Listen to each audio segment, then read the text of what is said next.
Well, after a long time of trying to figure out where this is at, I'm almost there. Um,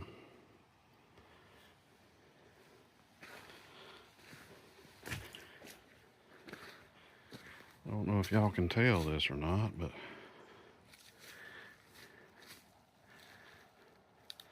I'm standing in a long abandoned railroad bed.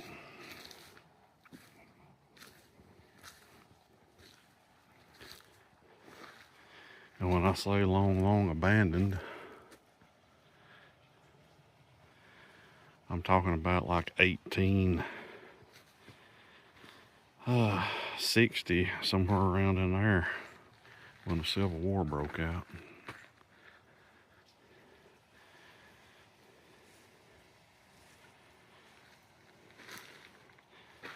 What I'm talking about is the old Blue Ridge Railroad that was supposedly going to be built to connect Charleston, South Carolina to Knoxville, Tennessee. And it was going to come up from Charleston into Anderson, South Carolina, then to Walhalla, South Carolina,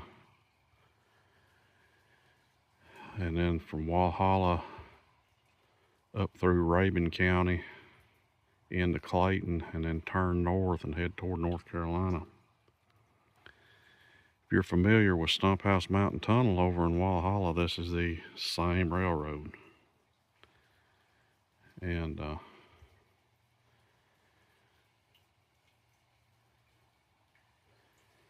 I've been looking for this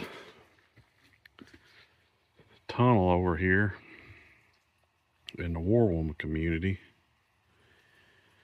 which is called Dix Creek Tunnel, for a few years now. Not actually out here hunting, but looking at maps and trying to figure out exactly where it was at, because it was a tunnel that was going to go through Wall Mountain, and they started at both ends. As you can see, here's an old part of a drill, or where they drilled through the rock blasting back in the day.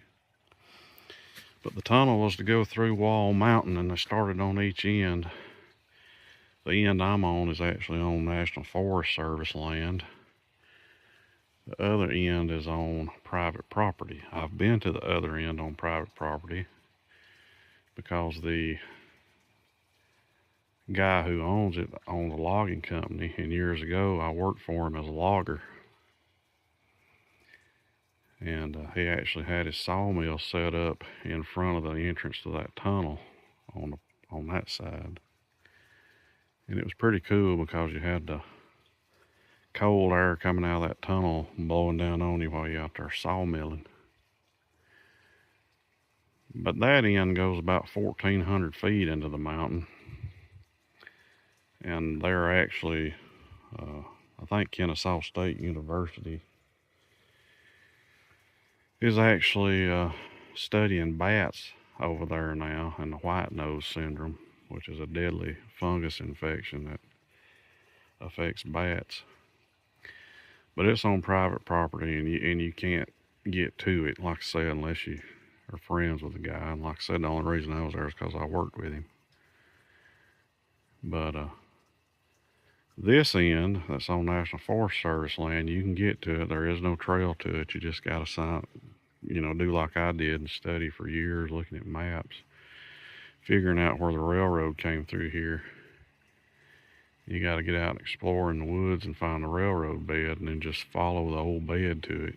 And it's, as you can see, it's a chore to do with all this downfall through here.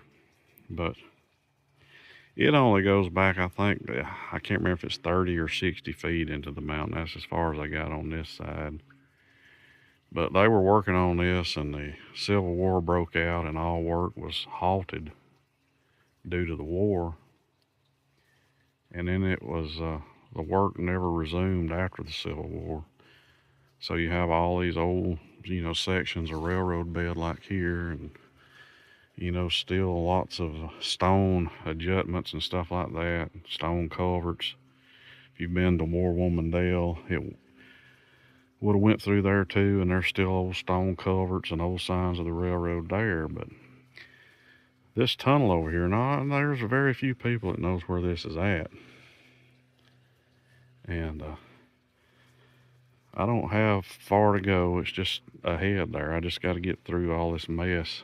But I'm going to put the camera away.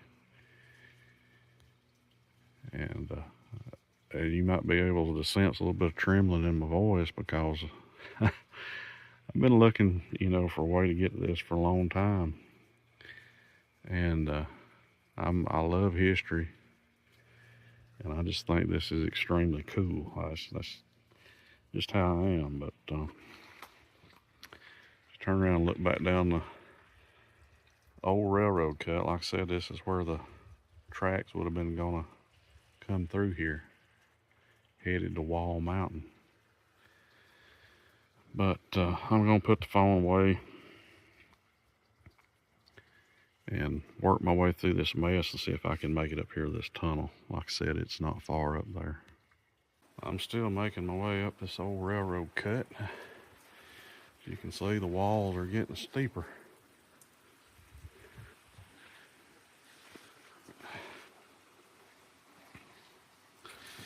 It's beautiful in here, absolutely beautiful.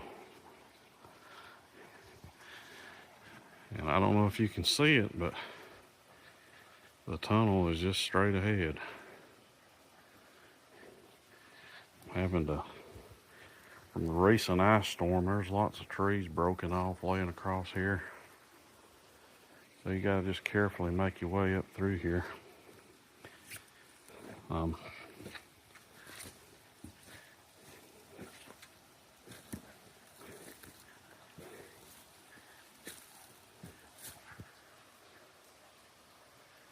But I'm almost there. You can see it there in the distance. It's been a long time coming for this.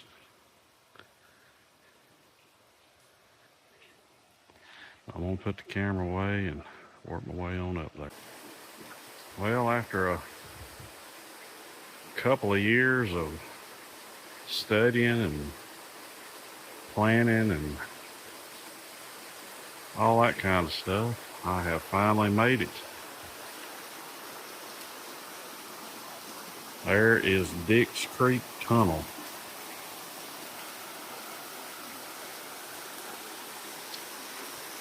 And this is as it would have entered into Wall Mountain here in the War Woman community.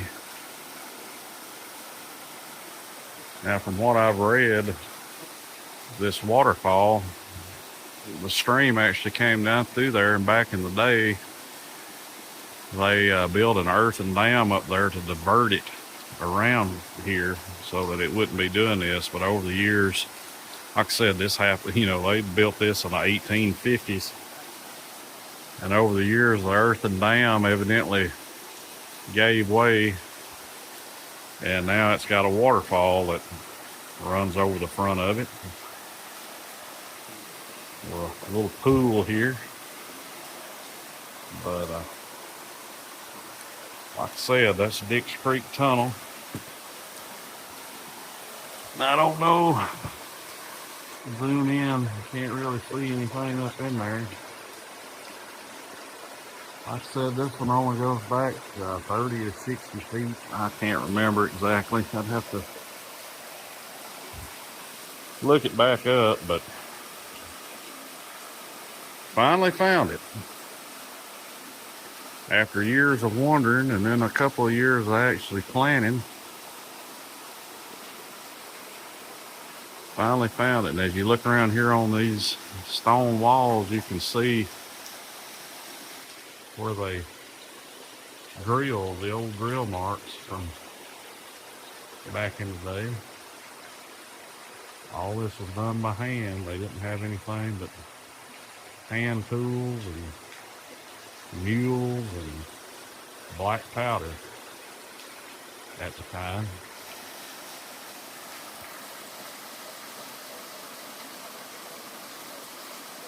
But this is a